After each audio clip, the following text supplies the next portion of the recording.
Hello friends, welcome to my channel. তো মামনি চ্যানেলে সকল বন্ধুদেরকে স্বাগত জানাই।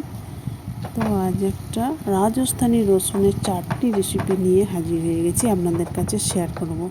তো চলুন রেসিপিটা কিভাবে বানানো যায় দেখে নিয়ে যাক।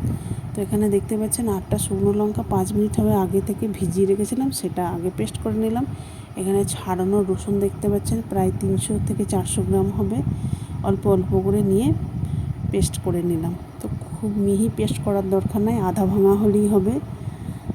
এরপর শুকনো খোলায় কালো জিরে, গোটা জিরে, মেথি, সর্ষে ও ধনে হাফ চামচ করে সব নিয়েছিলাম, সেটাকে শুকনো খোলায় আগে ভেজে নিলাম।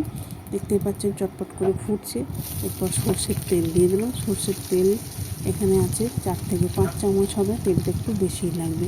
এরপর 5-6টা রসুনকে কুচি করে দিয়েছিলাম।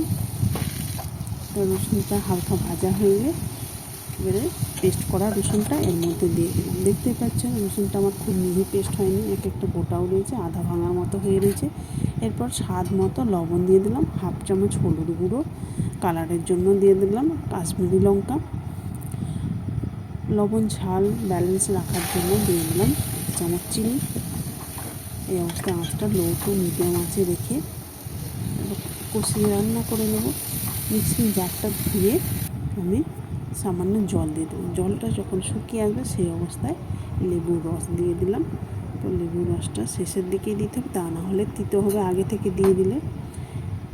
এরপর ঢাকা দিয়ে 5 থেকে 10 মিনিট দেখতেই পাচ্ছেন কত সুন্দর কালারটা এসে গেছে, তেল উপরে উঠে গেছে, রসুনও প্রায় সিদ্ধ হয়ে গেছে, দেখেই বোঝা যাচ্ছে। বাড়িতে আপনারা একবার হলেও বানিয়ে দেখুন, কেমন হলো কমেন্ট করে জানাতে ভুলবেন না।